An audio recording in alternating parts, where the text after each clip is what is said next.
Ceci étant rappelé, on va donc maintenant rejoindre un homme important qui va justement prendre conscience de tout cela. Et cet homme, donc, il entre en jeu maintenant dans le texte de l'Exode. Il me paraît important de le signifier. Cet homme, donc, qui va intervenir, il apparaît donc, vous le savez, dans le chapitre 2.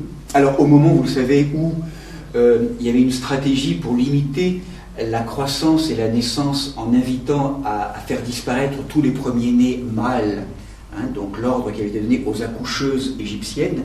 Bref, il y en a un qui va passer outre, en tout cas qui va donc y échapper de manière étonnante, ainsi que d'autres d'ailleurs.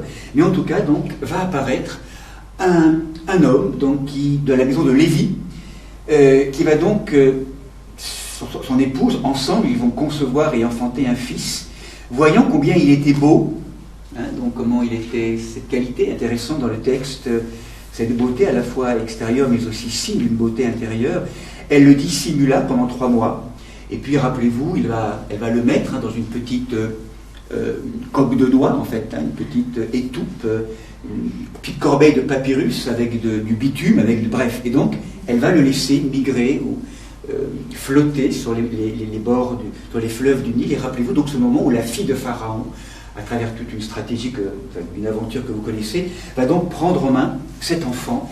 Et donc rappelez-vous, le nom de ce garçon est en fait le mot Moshe, Moïse. Alors, beaucoup de choses sur ce nom de Moshe. Certains y verront évidemment la trace de l'hébreu, puisque Macha, en hébreu, littéralement veut dire extraire, veut dire être tiré, être extrait, Moïse, littéralement donc extraire, retirer. Effectivement, Moshe est retiré de l'eau. Donc vous sentez déjà symboliquement cet enfant déjà donc il va être retiré de l'eau, des maïm, de l'inconscience. Déjà se profile quelque chose d'un destin unique pour cet enfant. Macha, Moshe, donc retiré de l'eau. Donc c'est apparemment l'approche hébraïque. D'autres objecteront que la femme, que la fille de Pharaon, qui lui donne ce nom, n'était pas hébreu. Elle était égyptienne, bien sûr. Et que donc, pour certains, Moshe est un nom égyptien. Alors que là, tout un ensemble d'hypothèses. Alors par exemple, Mousha, sauver des eaux. Mais même en Égypte, Moshe signifierait bien sauver des eaux, mais à partir de l'égyptien ancien même. Donc les étymologies se retrouvent. D'autres y verront donc dérivé Moïses, dérivé de l'égyptien qui veut dire naître et enfanter. Donc ce mot se retrouve dans différents noms de Pharaon, comme Toutmosis et Ramsès. Donc on a également le nom Ramsès, Moïse, donc cette notion de naître, je dirais, d'enfanter. Donc aujourd'hui, certains disent que l'origine du mot Moïse, c'est en fait d'origine égyptienne. Bon, ou hébreu, encore une fois, beaucoup de débats. En tout cas, ce qui est remarquable dans le nom de Moshe, c'est que si nous intervertissons les lettres, donc une forme de pas comment ça s'appelle ces noms, en fait, quand on formait les mêmes lettres, mais avec des anagrammes. Merci. Le mot Hachem qui est là, lorsqu'on intervertit le He et le M, et qu'on met ici le He et le M, et le Shin apparaît, toujours les mêmes mots, Hachem, eh bien nous sommes en hébreu devant un mystère absolument inouï. C'est Hachem, le Saint-Nom. C'est-à-dire, quelque part, ça signifie le nom de Dieu. Ça signifie le nom de la présence, de la conscience.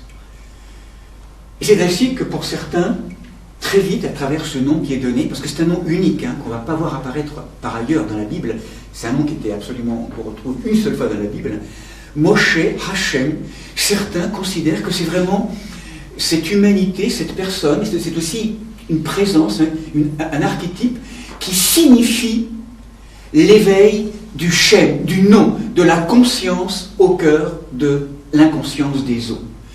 Moïse va grandir, donc il va être donné à cette femme qui est la fille de Pharaon, avec, vous le savez, des moments d'alternance où il va venir téter, donc la nourrice hébraïque qui est en fait sa propre mère.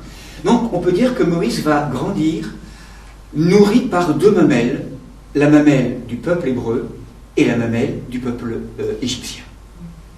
C'est un homme qui est très étonnant parce qu'en lui, il y a à la fois cette hérédité hébraïque et en même temps, il va grandir et croître. On peut imaginer que cette fille du pharaon, à travers va lui ouvrir des portes et donc il va être au plus proche de la connaissance, en tout cas de ces sciences à l'époque de ce grand peuple égyptien et de toute cet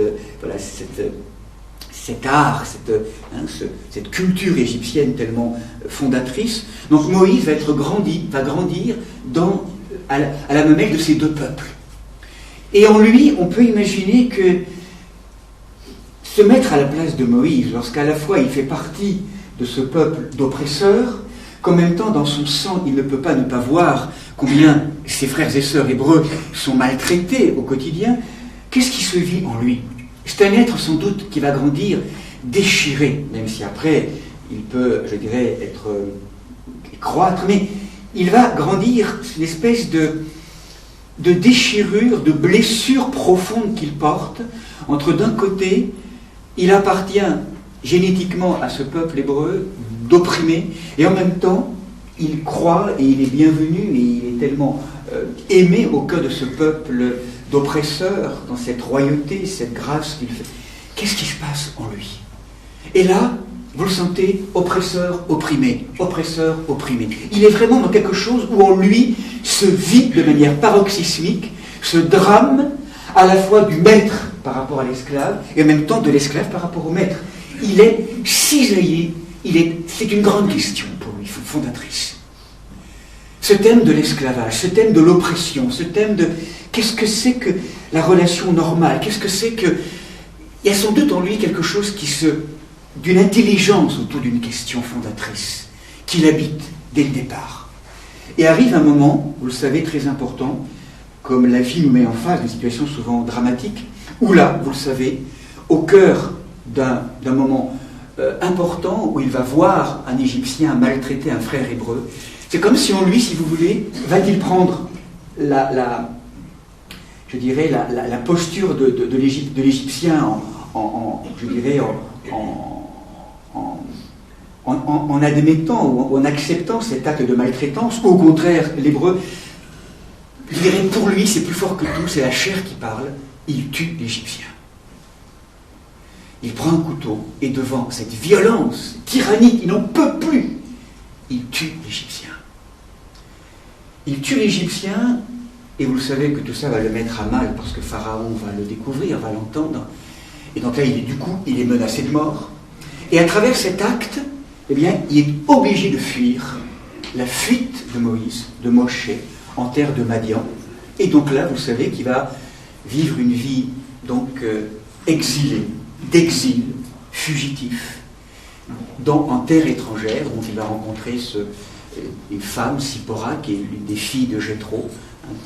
Il va se faire berger, et c'est comme si dans ces rocailles, dans ces prairies de la région de la plaine de Madian, on peut imaginer combien cet homme, en exil, va profondément se laisser être creusé et interrogé par la question à la fois de l'esclavage et comment en sortir. Lui-même s'est fait avoir. Il a réagi au mal par le mal. Il a dégainé le poignard, l'épée, et il a tué. Et il ne peut pas ne pas voir combien, d'un point de vue de la taille d'Israël, en ayant tué un homme, en vérité, il a tué Yod et Vav Elohim, puisque le sang de tout homme, quel qu'il soit, porte la trace de Dieu. Donc, quelque part, de manière réactive, il a participé à l'esclavage, il en est sorti en rajoutant, mais finalement, il a été esclave de sa violence, et il a tué, il a retourné l'épée à l'extérieur. Donc, il y a en lui sans doute un processus pédagogique, je dirais, de compréhension, de mise, d'ouverture, je pourrais dire, de conscience. Et Moïse est un homme qui va être creusé, qui va être profondément interpellé sur le thème de comment en sortir. Comment sortir de cet état d'esclavage? Comment faire le passage? C'est un homme particulièrement éminent au cœur de toute cette histoire, fondatrice dans sa vie. Et rappelez-vous donc, arrive ce moment où Yod-Heh-Vav Elohim, Dieu, donc ce Dieu hébreu, Yod-Heh-Vav Elohim, ce Dieu, cette présence ineffable, entend le collectif du peuple hébreu en terre d'Égypte, tellement en souffrance, et là, eh bien, il va visiter littéralement Moïse. Ce moment bouleversant, où, au cœur de cette expérience de tiraillement, en même temps où il essaie en épousant Sipora, en épousant cette femme étrangère, vous le sentez, intérieurement, il épouse ses propres profondeurs. Toujours encore une fois, entre extérieur et intérieur, ce travail d'intériorisation, il pénètre ses profondeurs en épousant Sipora. Il entre dans cette dimension étrangère, autre, bad, du mot esclave.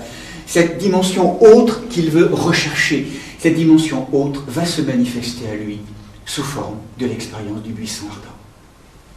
Il fait paître son troupeau, et là on va passer très vite, mais de manière incroyable, il voit.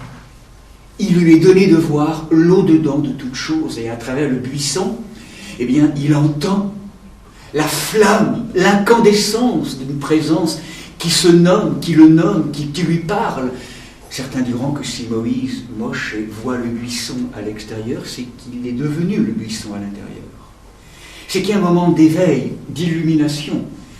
Le feu intérieur a rencontré le feu extérieur.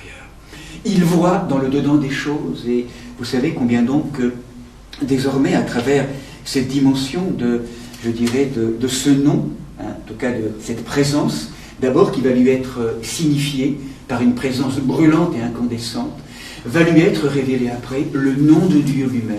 Pour la première fois dans la Bible, un être humain reçoit le nom, le saint nom, Hachem, le saint nom, Ayez, Hacher, Ayez, je suis qui je suis. Je suis. Certains traduiront cette phrase par « je serai qui je serai », c'est-à-dire que de manière inaccomplie, Dieu se donne à être connu, et je serai qui je serai à la mesure où tu vas venir marcher avec moi maintenant. C'est-à-dire, je suis aussi celui qui marche avec toi, pour te conduire maintenant au déploiement et à la révélation du saint nom. Deviens je suis, et tu vas connaître qui est je suis. Donc à travers ce Ayez, Hacher, Ayez, certains y verront une forme, encore une fois, de potentialité déjà déployée, mais je serai qui je serai, et je marche avec toi, et à la mesure où tu marches avec moi, je vais t'amener là où je suis. Donc c'est toute cette expérience que vit Moïse, et surtout cette vocation qu'il entend dans son cœur. Désormais est ouverte, cette élection personnelle s'ouvre et se déploie à travers tous les êtres, parce qu'il lui demandait maintenant d'aller porter cette nouvelle et d'aller délivrer ses frères et ses sœurs en terre d'esclavage. Moïse, donc, est l'archétype de celui qui est l'éveil de la conscience du Hachem, qui désormais va se faire porteur de cette nouvelle, de l'invitation maintenant, à libérer le peuple en état d'esclavage. Et là, devant l'annonce de ce projet, cette vocation, cette mission, quelque chose s'affole en Moïse. Il est incirconcis, il bégaye, enfin, le mot dit qu'il est bègue, alors certains diront qu'il est incirconcis des lèvres. Donc, il est devant cette mission, plongé dans son incompétence, son impuissance, avec un dialogue parfois étonnant, douloureux, difficile. Rappelez-vous, où là, même Yod-Heh-Vav se met en colère, enfin, donc, vous le savez, il va lui confier son frère Aaron, qui va désormais être sa parole, et donc Yod-Heh-Vav Elohim parle à Moshe dans une dimension prophétique, et donc Moïse parle à Aaron, et Aaron est le messager, l'intermédiaire, pendant un certain temps. Ça ne sera plus le cas après, nous le verrons. Bref, eh bien, riche de cela, Moïse prend son épouse avec son enfant, avec différents épisodes qu'on va partager, qu'on va laisser de côté, et donc, vous le savez, il va rencontrer, eh bien, celui qu'on appelle le roi d'Égypte, le Pharaon. Donc là, je suis dans le chapitre 5 de l'Exode, première entrevue avec Pharaon. Moïse et Aaron vinrent trouver Pharaon et lui dirent « Ainsi parle le Dieu d'Israël, laisse partir mon peuple, qu'il célèbre une fête pour moi dans le désert. C'est intéressant, le motif de la sortie de la terre d'Égypte, c'est une célébration. Pour moi, vraiment, je veux que ce peuple quitte la terre pour célébrer, pour rendre un culte, pour honorer la présence. Et ça ne peut se faire qu'en terre libre. Cette offrande, ça ne peut partir que de cette terre libre. Pharaon répondit, mais qui est ce Yod et Vavé pour que j'écoute sa voix et que je laisse partir Israël? Je ne connais pas Yod et Vavé. Quant à Israël, je ne le laisserai pas partir. Et ils dirent ensemble, Moïse et Aaron, le Dieu des Hébreux est venu à notre rencontre, accorde-nous d'aller à 3 jours de marche dans le désert pour sacrifier, sinon il nous frappera de la peste ou de l'épée. Et le roi d'Égypte leur dit, mais pourquoi, Moïse et Aaron, voulez-vous débaucher le peuple de ses travaux, retournez à vos corvées, maintenant que le peuple est nombreux dans le pays, vous voudriez le faire interrompre ses corvées. On est vraiment dans un dialogue à la fois d'oppresseur, qui ne veut pas perdre sa main d'œuvre, et au contraire, ce désir maintenant de quitter. Et là, on va entrer dans quelque chose qui va être très important pour nous, la rencontre avec, donc, Pharaon. Donc, Moïse, Aaron et Pharaon. On va d'ailleurs dans le chapitre 7 un peu plus loin, dire dans le chapitre 7, pour approfondir un peu cette approche importante, Yod et Vavé va dire à Moïse, vois, j'ai fait de toi un Dieu, un Elohim pour Pharaon, et à Aaron, ton frère, sera ton prophète. Toi, tu lui diras tout ce que je te donnerai, et Aaron, ton frère, le répétera à Pharaon pour qu'il laisse les Israélites partir de son pays. Quant à moi, j'endurcirai le cœur de Pharaon et je multiplierai mes signes et mes prodiges dans le pays d'Égypte. Pharaon ne vous écoutera pas, alors je porterai la main sur l'Égypte, en tout cas sur cette conscience de l'Égypte, et je ferai sortir mes armées et mon peuple avec cette notion de ce grand jugement. Donc, la rencontre entre Moshe et Pharaon, donc qui sont ces 2 mots hébreux signifiés ici, Moshe, porteur du saint nom, Hachem, Moïse, et là ce mot Pharaon, qui est très intéressant en hébreu. Littéralement, Pharaon, quelle est sa fonction? En fait, l'être fait, ici en hébreu, c'est littéralement un verbe qui se libère. C'est l'ouverture, c'est la bouche. Et ici, nous avons le ra dans le mot hébreu. Et rappelez-vous, ra, c'est littéralement, dans l'arbre de la connaissance de ce qui est accompli ou pas encore accompli, ra, c'est ce qui n'est pas encore accompli en nous. Avec le he, qui signifie le souffle. Autrement dit, Pharaon, on pourrait dire, c'est en fait celui dont la vocation est de libérer le peuple hébreu de son potentiel inaccompli pour qu'il puisse l'accomplir et qu'ainsi le Verbe puisse se libérer dans un souffle nouveau. Et Pharaon va faire figure d'obstacle. Il va être celui, si vous voulez, c'est intéressant pour nous aujourd'hui dans nos propres histoires, comme si à la fois, en nous, nous étions à la fois appelés à une transformation et en même temps, nous sommes comme maintenus dans le labyrinthe de l'esclavage. Regardez comment ça peut nous rejoindre parfois dans nos vies quotidiennes, où à la fois on se sent porté et acculé à un passage, et en même temps, sans arrêt retardé dans son effectuation.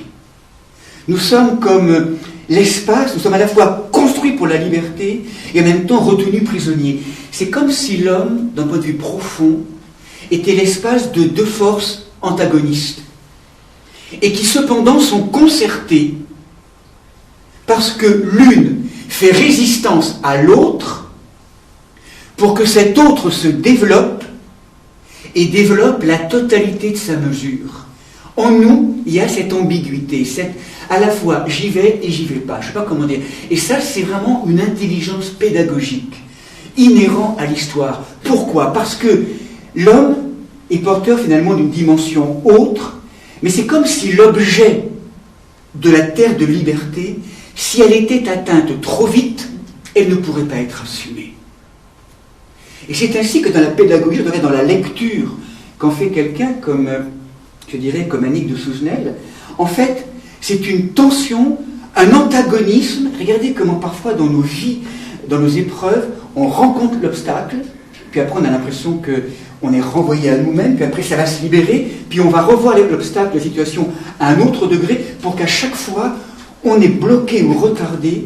En vérité, c'est parce qu'au milieu, dans nos profondeurs les plus intimes, il y a une force qui nous empêche, qui fait obstacle, pour permettre un retournement dans des profondeurs de plus en plus grandes, afin qu'apparaissent des structures de plus en plus solides, qui est l'accès à la nouvelle terre à laquelle on va pouvoir accéder à l'issue de tout ce chemin.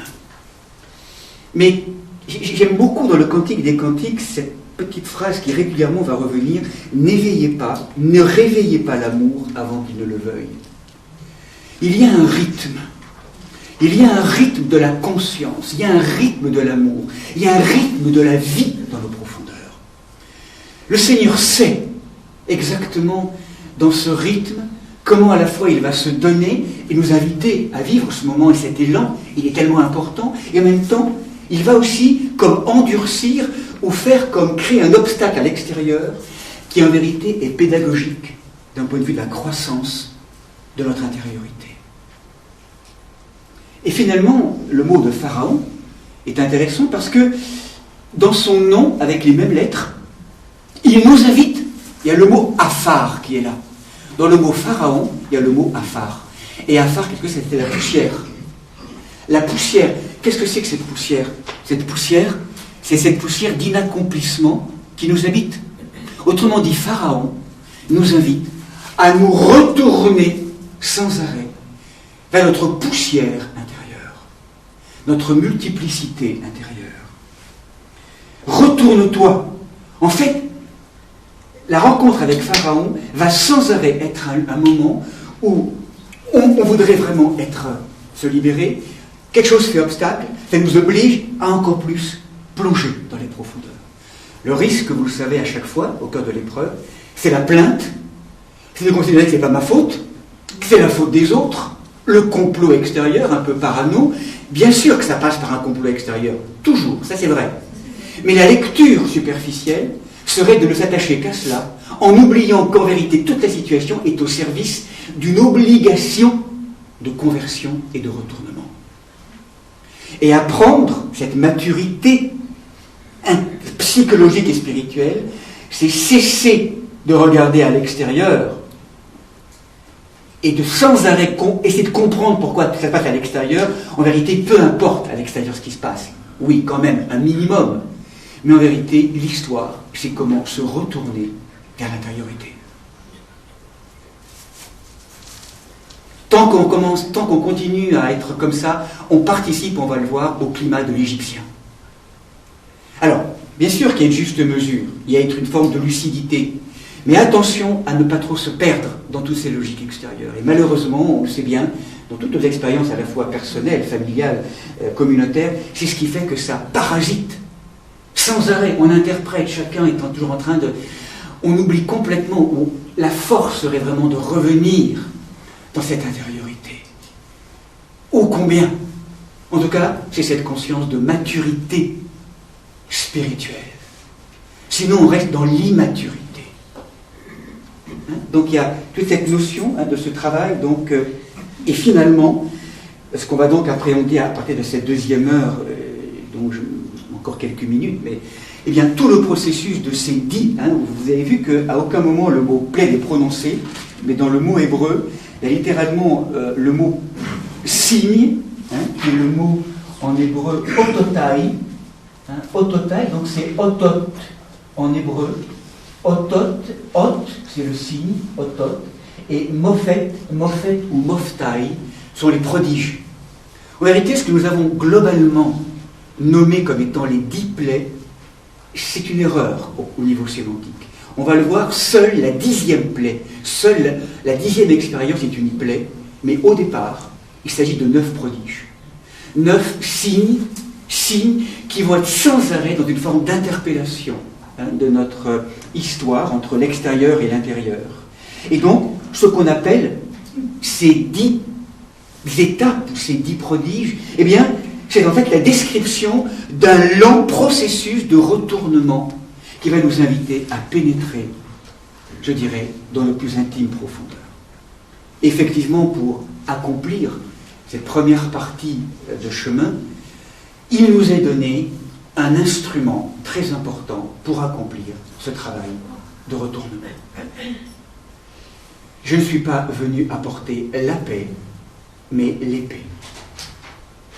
Eh bien, nous avons, dans la tradition, et particulièrement nourrie de la tradition du texte hébreu, le don d'une épée qui nous est confiée. Je ne suis pas venu amener la paix, mais l'épée. Le Christ, qui est l'épée, le dira lui-même. L'instrument de ce processus, la clé de ce processus, je dirais, de transformation, que je viens rapidement de redécrire, c'est l'épée. Et vous vous rappelez, peut-être certains ont lu ça dans les écrits d'Annick Souzenel. Annick Souzenel avait cette intuition très profonde dans le corps humain, que le tétragramme divin, ce fameux Yod et Vavé, qui est d'ailleurs, rappelez-vous, est celui finalement qui est le maître de tout cela. Yod et Vavé, vous avez vu, à la fois il suscite le désir de Moshe, et à travers Moshe du peuple hébreu, et en même temps, c'est lui qui endurcit le cœur de Pharaon. On pourrait dire qu'il fait un double jeu finalement. Dans cette intelligence quelque part de cette situation, en fait, c'est lui qui à la fois stimule et qui à la fois fait obstacle. Il y a une pédagogie derrière. Il stimule et il fait obstacle. En tout cas, il faudrait apprendre à le relire comme ça. Et qu'est-ce que c'est que cette présence de Yod et Vavé aussi étonnante, je dirais, dans notre vie? Eh bien, voilà, c'est là où certains le décriront comme étant une épée. Et c'est vrai que si nous plongeons dans le texte du Zohar, avec Yael, qui le fait tellement bien dans cette interprétation de ce texte de la splendeur Zohar, nous découvrons à un moment donné le texte suivant: le tétragramme est une épée, le Yod est le pommeau, le Vav est la lame, et les 2 tranchants, les 2 haies. À travers ce schéma bien sûr, très schématique, très figuratif, que j'ai voulu signifier cela, que j'ai voulu signifier l'épée. L'épée. Ça, c'est un thème difficile, important. Yod et Vavé est une épée. Et on va le voir à la mesure où on entend cette épée. On la prend. C'est en nous, l'épée. À la fois, c'est une épée extérieure de Yod et Vavé, mais Yod et Vavé, rappelez-vous, Hachem, le nom, il est en nous. Donc c'est une épée que nous avons à accueillir en nous et à prendre en main pour en faire soit la construction du fils intérieur, de l'enfant intérieur, comme si cette épée allait sans arrêt pénétrer nos propres profondeurs pour retourner en lumière l'inaccompli sauvage, ou alors, totalement délaissant cette logique-là, l'épée va être retournée vers l'extérieur pour tuer. Donc la manière dont on va prendre l'épée est fondamentale. Il y a un art de l'épée dans toute cette histoire. Et finalement, de manière un peu schématique, vous avez compris tout ce schéma. Nous sommes à un niveau A, nous voudrions aller vers un niveau B, accéder à une vie plus haute, à une lumière plus grande, à une intelligence plus grande, à une sagesse plus grande. On aimerait nous élever. La tradition nous dit: pénètre, prends l'épée, et en tout cas plonge dans tes profondeurs. Et c'est en pénétrant, en dénouant, en barattant, ou en plongeant dans cette violence que tu vas pénétrer, elle va délivrer une information nouvelle qui va t'inviter à rejoindre cette terre-là. Rappelez-vous, cette différente ronde qui nous oblige à descendre. Et au fur et à mesure que nous descendons, que nous remontons, la source, le grain de blé, la dimension de l'enfant de Dieu, grandit en nous. L'arbre se construit à la mesure où nous prenons en main tout cela. Bon, ce sont des rappels pour beaucoup. Donc vous sentez, ce que nous appelons la plaie, c'est différent. Toute cette thématique à travers des mots hébreux très étonnants, c'est tout le travail de l'épée qui va être invité à de plus en plus venir interroger nos profondeurs. Il y a vraiment là une œuvre de différenciation fondamentale. Et finalement, pour conclure cette première partie, l'épée, c'est une invitation, vous l'avez compris, à quitter la périphérie de l'être. Cette dimension d'une humanité confusionnelle va vers toi. Et pour aller vers toi, tu vas être invité à muter, à mourir, à prendre ou à recevoir ou à prendre en main le travail de l'épée dans différentes profondeurs de plus en plus importantes de ton être. Et c'est là où, dans cette approche explicative des plaies de ce travail de l'âme, je rejoins volontairement la fécondité que nous propose Annick de Souzenel, parce qu'on la trouve nulle part ailleurs, pour être honnête. Alors je n'ai pas exploré, loin de là, les textes de l'interprétation juive, Midrashim, ou même tradition du Zohar. Il faudrait le faire. Je ne l'ai pas fait, donc là je m'en excuse, mais j'ai vraiment pas le temps, et puis il faudrait peut-être que Yael peut-être nous l'explique mieux que moi-même. Mais qu'en vérité, c'est là que va donc maintenant se jouer entre nous, en nous, et je vous demande vraiment de ne pas prendre ces termes d'hébreu ou d'égyptien comme identifiés à un peuple d'aujourd'hui, ça n'a rien à voir avec ça. Ce sont des dimensions symboliques. Qu'est-ce que c'est finalement que l'hébreu ou l'égyptien dans ce contexte-là? Je pourrais dire que l'hébreu, c'est celui qui va en fait participer et qui va comprendre, qui va entendre que ce qu'il vit à l'extérieur est l'objectivation d'un état d'esclavage à l'intérieur, qu'il va donc avoir à entendre à l'extérieur, mais pour transformer en lui à l'extérieur, prendre l'épée et faire ce travail de mise en lumière, d'épousailles, de conscience. Ça participe, je dirais, à ce qu'on appelle le travail de l'hébreu. Hébreu, en hébreu, ça veut dire être de passage. Donc effectivement, on consent à passer. Et on consent à lire que tout ce qui nous arrive est à l'œuvre, est au service d'une différenciation et d'un travail d'accomplissement. Et du coup, chaque épreuve va donc déterminer un accomplissement dans l'intériorité de l'hébreu. L'égyptien, dans l'autre versant, vous l'avez compris, c'est un climat qui est en nous, qui ne comprend pas, qui n'entend pas, qui ne veut pas utiliser ce qui se passe, qui sans arrêt reste à l'extérieur et qui donc ne participe pas de ce travail de construction de l'épée du Fils intérieur. Nous restons dans l'ignorance, dans l'inconscience.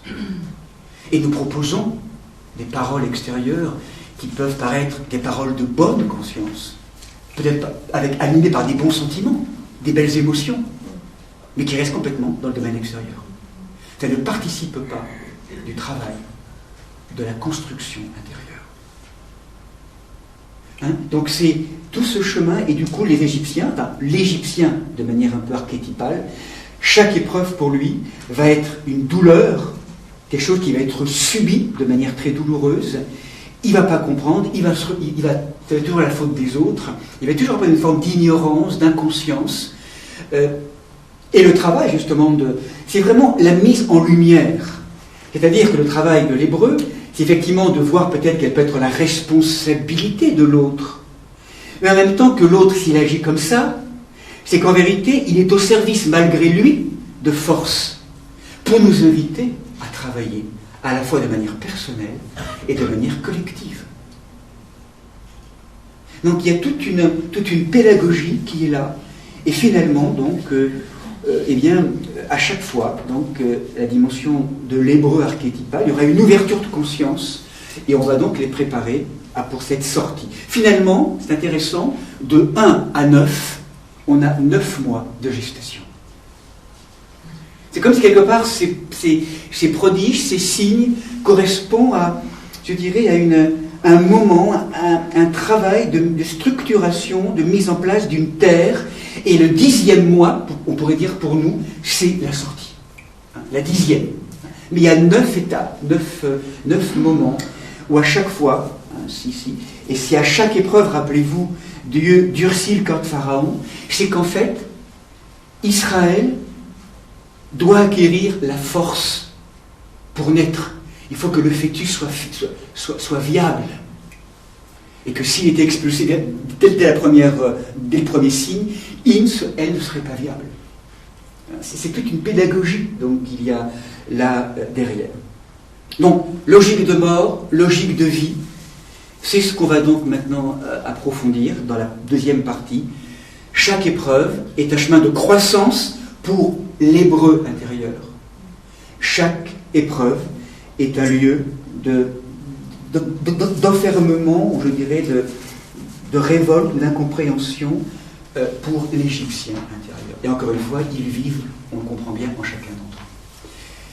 Et également d'un point de vue collectif. Encore une fois, c'est toujours à signifier entre intériorité et extériorité. Au moins, le schéma général est posé. Et maintenant, on va entrer progressivement dans ces différentes étapes.